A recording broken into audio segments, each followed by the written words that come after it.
Today I was going to come to church, and so I was gathering all the things that I needed. So I went into the kitchen, and on the kitchen table, I think I have it here, I found the phone. You can't leave the house without the phone, so I found the phone.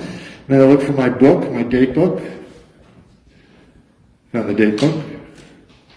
That was on the table too, found the date book. And then I said, where are the keys? I had to find the keys.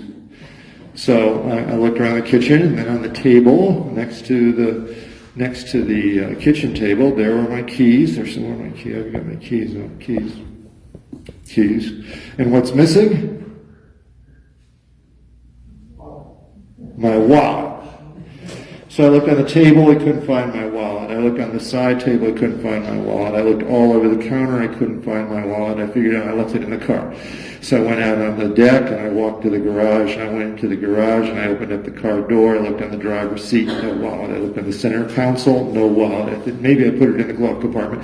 Opened the glove compartment, no wallet. And then I realized, I probably left it in my jacket that I wore yesterday. So I got out of the car, I went out of the garage, I walked up the steps, over the deck, into the house, and I went to find my jacket from the previous day. I found the jacket, I went through all the pockets of the jacket. It wasn't in the jacket, so I said, I must have left it on the kitchen table. So I looked at the kitchen table again, and it was not there. Magically, it might have reappeared. It didn't reappear. So I looked at the kitchen table, looked all over the counters. It was not on the counter. Magically, it could reappear. I'm sure you've never done this. And I couldn't find it there. I looked in the junk container. It's not in the junk container. The side table is not in the side table. I said, I probably left it in the trunk of the car. So I went out of the house, over the deck, down the stairs, across to the garage, into the garage, opened up the back of the car, looked in the trunk, looked in that area under the trunk. Sometimes I put it there. It's not there.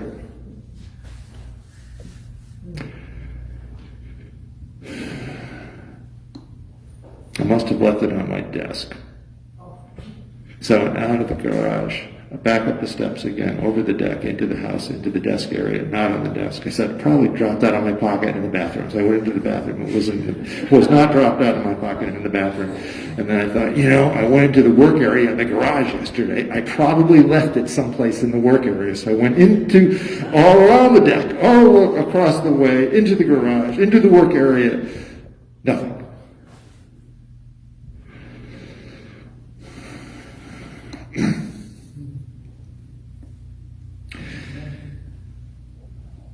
Maybe it fell out of my pocket when Marcia did the laundry. So it was back to the house, over the deck, into the house. And of course, I had to check the kitchen table and all those areas and have the icebox again. Nothing. So I decided, okay, I've lost my wallet. I don't know where it is. And that's just fine. Resigned myself to that. And picked up my stuff, put it in my pocket, went out onto the deck.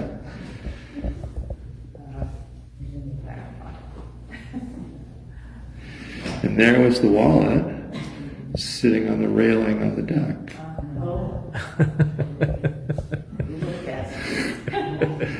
Jeff thinks this was hilarious. Because I've done it. So what dawned on me was that I walked by that wallet at least 8 times. At least 8 times. And I never saw it.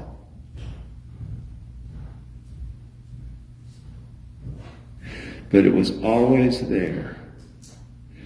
Because I was preoccupied with my expectations of where I had left it.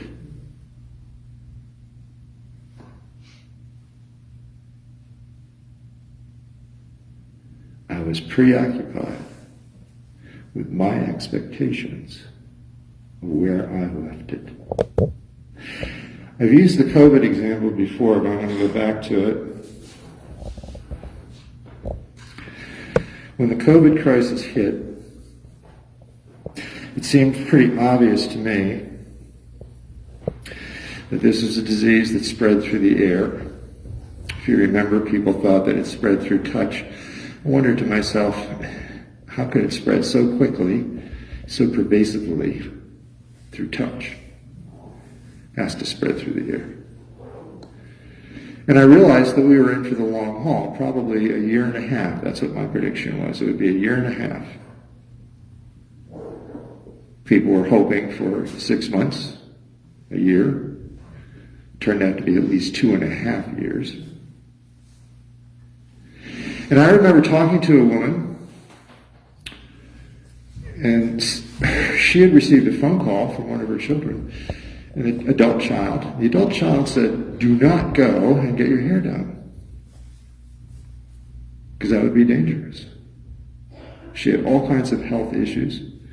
And her comment was, "No one is going to tell me when to get my hair done." And I thought to myself, where's all that anger coming from? Where is all that anger coming from?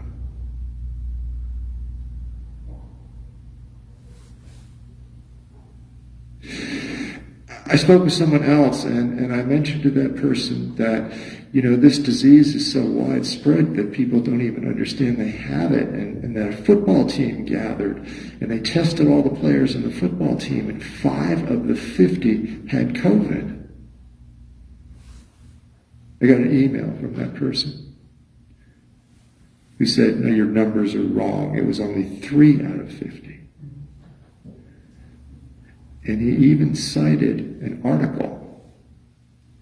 So I looked at the article and I realized he was referring to the wrong team.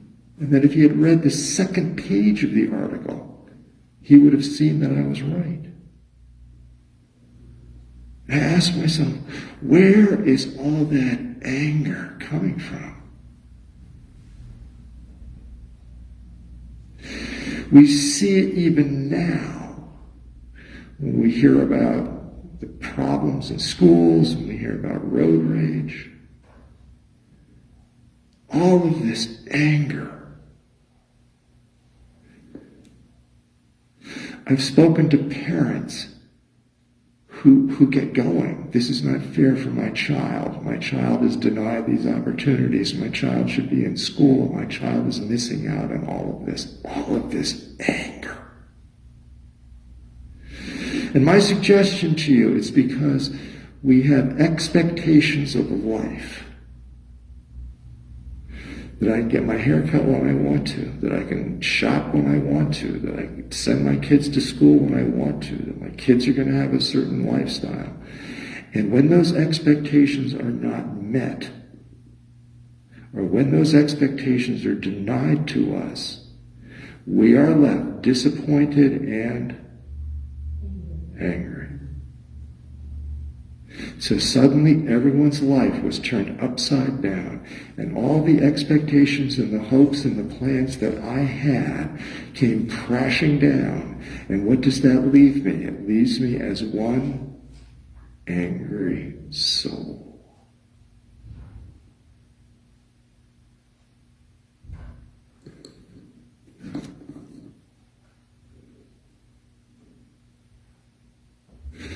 The disciples expected Jesus to be the one who would restore Israel. He would be the one who would be like a great king and usher in a period of political and economic and social prosperity for the people of Israel. And that was their expectation, and that was their hope. And did that expectation come to fruition? The answer is no. So they are left disappointed and Jesus walks with them. Do they see him? No. They don't see the blessing that stands right next to them. They don't see the goodness that stands right next to them. Because they are roped into buckets full of expectation, the result of which leads to disappointment and anger. They can't see the blessing.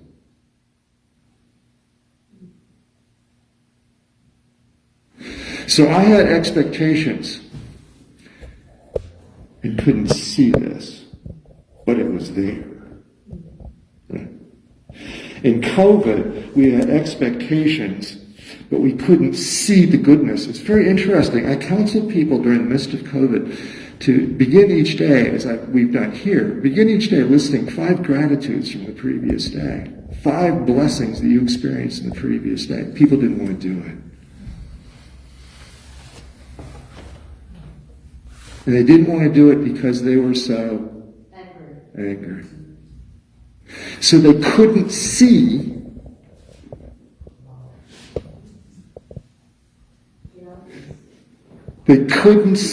the blessing. They didn't want to see the blessing. Because they were roped into that expectation, anger stuff. They didn't even want to see this.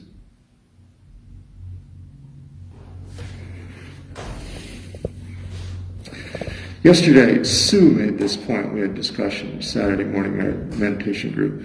In the midst of disappointment, in the midst of these failed expectations, we can stay roped there in a lot of anger. And what does anger lead to? It leads to a lot of what? Distress. What else does it lead to? Resentment. And it leads to what else? Angry people, it leads to depression. But angry people will oftentimes, you can hear a lot of complaint.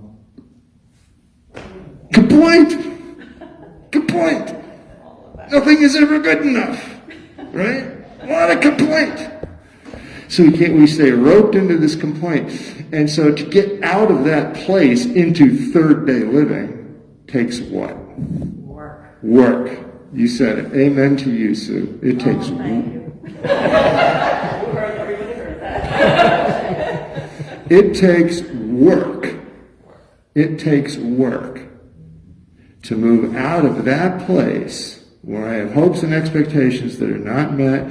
I'm disappointed by it. I'm angry about it. And I hate to say this, but some of us like being angry. That's normal. I like it that way. Some of us like that. And I get to the point where I say to myself, if that's the way you want to be, God bless you. I really don't want to be around you too much. Some of us like that. But it takes work to get out of that place and to say, what are the blessings? Where's the good stuff that's going on in my life? Where do I see Christ calling me and meeting me? And for what can I give thanks to God? It's really fascinating because during the midst of the COVID crisis, there was an awful lot to give thanks to God for. For the people who are working on the vaccines, for the government officials that were trying to help us, for the time that we could spend with family and friends, for the time that people spent exercising and walking and doing other positive things. We can give thanks to God for the blessing of the internet, for the ways in which we can communicate with other people. We can give thanks to God for the phone calls and the ways that we can care about one another, for the people who cared about it. There was so much to be grateful for. So many places where we see Christ speaking to us and blessing us. So much over which we could be at peace. At peace. There's the third day life. And the point is, just like a while I was sitting on that blasted railing, it's there. And what happens? I just walked by it 8 times. Didn't even see it. So we can play this backwards. And I like to use the COVID example because we all went through it. We all went through it. You maybe haven't lost your wallet, so maybe you don't get that. But we all went through COVID. And it's easy to see how those expectations that we have, those hopes and those plans, really derail us. So what is the movement spiritually for us?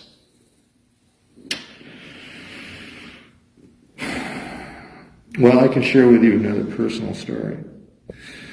I am 66. I feel like I'm 90.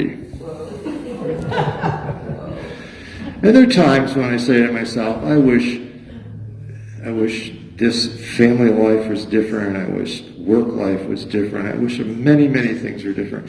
And you know what I do? I remind myself of Kristen Porter. Kristen Porter died of brain cancer at the age of 42, and she left a 4-year-old and a 6-year-old. She never had a chance to see her children grow up. She never had a chance to bring them to school, pick them up. She never had that opportunity. I find myself at Renee Costa. Renee Costa died of cancer at the age of 48. She left 4 kids. She never had a chance to see her kids get married. Forget about grandchildren. Do I have to go on? It takes work to get from that place when we have hopes and expectations. It takes work to get from that sense of disappointment, from that anger that can sometimes brew, to get to a place where I can give thanks for the life that I have and the blessings that abound. And this is what Jesus said. Jesus said, I've come that the blind may see. I've come to restore sight to the blind. It's very interesting. He didn't say I've come to cure the blind, so that the blind may see. And I recognize, how blind can I be? 8 times. 8 times. I can be real blind. So can I open my eyes and see?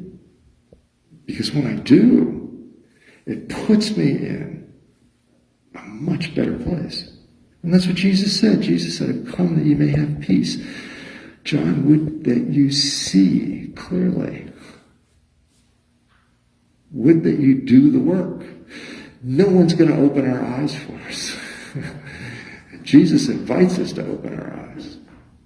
So I pray that we can see clearly, see the blessings, and live into that third day rejoicing.